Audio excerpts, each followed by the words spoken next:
আজ বানিয়েছি বন্ধুরা নতুন শীতের সদ্য ওঠা ফুলকপি দিয়ে পার্শে মাছের ঝোল। দুর্দান্ত স্বাদের এই রেসিপিটা আমি কিভাবে তৈরি করলাম দেখে নিন বন্ধুরা একটা লাইক দিয়ে। নমস্কার বন্ধুরা, জেবি কিচেনে সবাইকে স্বাগত। আশা করি সবাই ভালো আছেন। আজ বানাবো দেখুন নতুন ফুলকপি আলু দিয়ে পার্শে মাছের ঝোল। তার জন্য প্রথমে পার্শে মাছে দেখুন আমি লবণ হলুদ মাখিয়ে নিয়েছি। আর এখানে আমি ফুলকপিটা কেটে লবণ আর হলুদ দিয়ে জল গরম করে আমি ভিজিয়ে রেখেছি। এই ভিজিয়ে রাখলে কি হয়, কপির মধ্যে অনেক সময় পোকা টোকা থাকে, সেটাও বেরিয়ে আসে। তারপরে ফুলকপিতে অনেক সময় গ্যাস হতে পারে, সেটাও হওয়ার সম্ভাবনাটা খুব কম থাকে। তার জন্য এই হলুদ আর লবণ জল গরম করে তার মধ্যে ফুলকপিটা আমি ভিজিয়ে রেখেছি। আর দুটো আলু দেখুন এরকম লম্বা লম্বা করে আমি কেটে নিয়েছি। এবার আমি রান্নাটা শুরু করব, তার জন্য চলে যাব গ্যাসের কাছে। দেখুন বন্ধুরা, আমি গ্যাসে কড়াই বসিয়ে দিয়েছি। এবার আমি দিয়ে দেবো সর্ষের তেল, কারণ আমি রান্নাটা সর্ষের তেলে করব, সেই জন্য আমি সর্ষের তেল দিলাম। আপনারা অন্য তেলেও সাদা তেলেও রান্না করতে পারেন, কোনো সমস্যা নেই বন্ধুরা। তেলটা গরম হতে দেব। দেখুন তেলটা গরম হয়ে গেছে। এবার আমি তেলে একটু হলুদ দিয়ে আমি মাছগুলো ভেজে নেব। দেখুন বন্ধুরা, আমি মাছ দিয়ে দিয়েছি। আমি 4টে করে মাছ ভেজে নেব। আমি মাছ কিন্তু খুব লাল করে ভাজবো না, মোটামুটি লাল করে ভেজে নেব। পার্শে মাছ খুব লাল করে ভাজলে, কড়া করে ভাজলে স্বাদটা কিন্তু নষ্ট হয়ে যায়। তার জন্য মোটামুটি লাল করে আমি ভেজে নেব।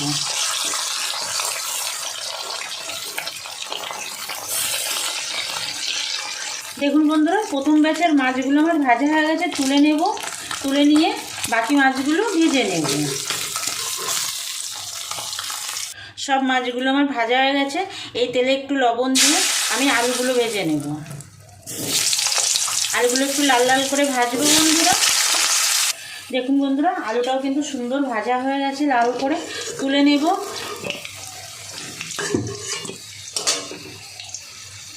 এই তেলে আমি এই যে লবণ আর হলুদ দিয়ে ভিজিয়ে রাখা ফুলকপিটা ভেজে নেব।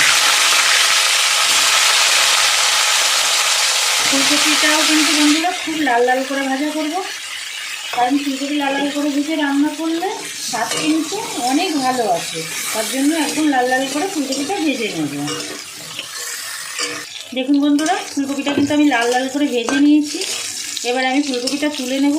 এই এখন নতুন ফুলকপি খেতে কিন্তু দুর্দান্ত লাগে বন্ধুরা। নতুন বললে এখন তো 12 মাসকালই ফুলকপি পাওয়া যায়, সেটা অসময়ের ফুলকপি।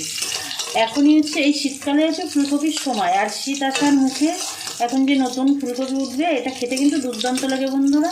তাই আমার ভিডিওটা স্কিপ না করে সম্পূর্ণ দেখবেন। আর আমি যেভাবে রান্নাটা করছি একবার করে খেয়ে দেখবেন, আশা করি আপনাদের খুব ভালো লাগবে। আর যে সকল নতুন বন্ধুরা এখনও পর্যন্ত আমার চ্যানেলটা সাবস্ক্রাইব করেননি, আপনাদের কাছে আমার অনুরোধ, আমার চ্যানেলটা সাবস্ক্রাইব করে আমার সঙ্গে থাকবেন।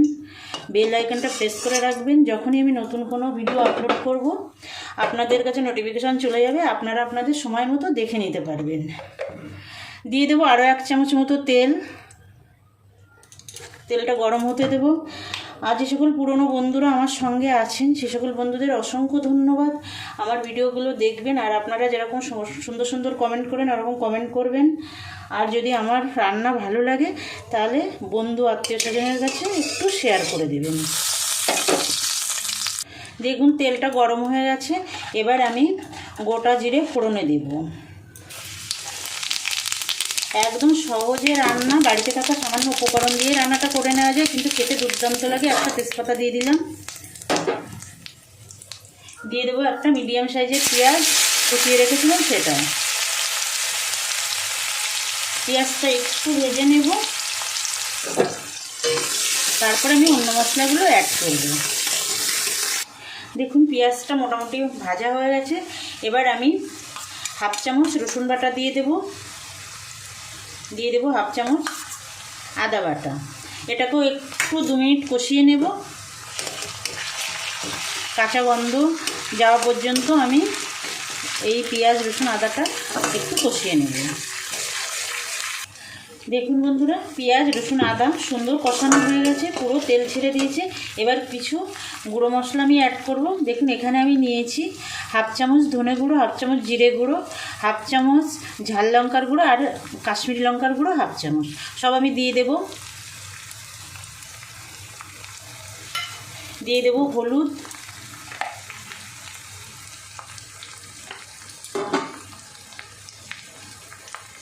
একটা মিডিয়াম সাইজের টমেটো, একটু মিডিয়াম সাইজের একটা টমেটো কেটে রেখেছিলাম দিয়ে দেব, একটু 2 চামচ মতো জল দিয়ে দেবো, দিয়ে মশলাটাকে ভালো করে কষিয়ে নেব। এরপর যে একটু লবণ দিয়ে দেবো বন্ধুরা, দিয়ে মশলাটা একটু কষিয়ে নেব ভালো করে। দেখুন মশলা থেকে তেল ছাড়তে শুরু করে দিয়েছে। এবার আমি ভেজে রাখা আলুটা দিয়ে দেবো, আলুটা দিয়ে একটু 2 মিনিট কষিয়ে নেব মশলার সঙ্গে। এবার ভেজে রাখা ফুলকপিটা দিয়ে দেব, দিয়ে আবারও আমি 2 মিনিট কষিয়ে নেব। দেখুন বন্ধুরা আলু ফুলকপি মশলার সঙ্গে সুন্দর কষানো হয়ে গেছে, একদম তেল ছেড়ে দিয়েছে। এবার আমি দিয়ে দেবো গরম জল, আপনারা যেরকম ঝোল রাখতে চান সেরকম দেবেন। আমি দেখুন এতটা দিলাম, আপনারা কম বেশি করে দিতে পারেন, কোনো সমস্যা নেই। এবার দিয়ে দেবো স্বাদ মতো লবণ, লবণ আগেও দিয়েছিলাম মশলা কষানোর সময়, সেটা মনে রেখে অল্প করে একটু লবণ দিয়ে দেবো। লবণ দিয়ে দিলাম, দিয়ে দেবো 2টো কাঁচা লঙ্কা চিড়ে রেখেছি, সেই লঙ্কা 2টো দিয়ে দিলাম। ঢাকা দিয়ে 5 মিনিট রান্না করে নেব। দেখুন বন্ধুরা 5 মিনিট পরে রান্নাটা এরকম হয়েছে। এবার আমি একটু নেড়ে দেব। দেখুন কত সুন্দর দেখতে হয়েছে, খেতে দুর্দান্ত হয় বন্ধুরা। এবার আমি মাছটা দিয়ে দেব। মাছ আগে দিলে ভেঙে যাবে, ছোট মাছ যেহেতু।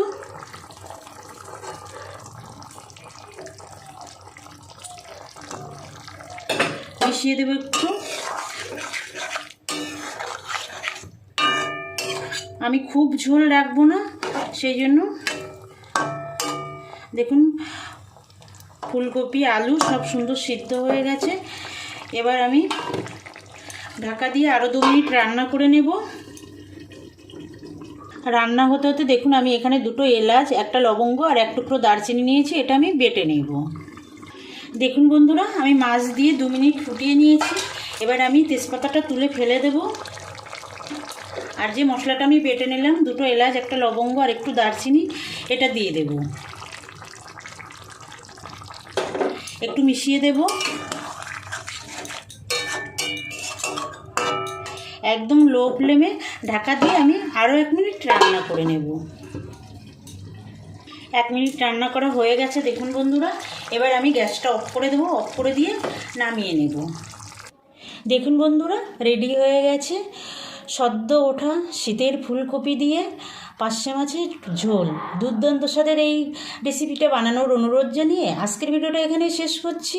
আবার দেখা হবে নতুন কোনো রান্নার সঙ্গে নতুন কোনো দিনে। ভালো থাকবেন সবাই, নমস্কার।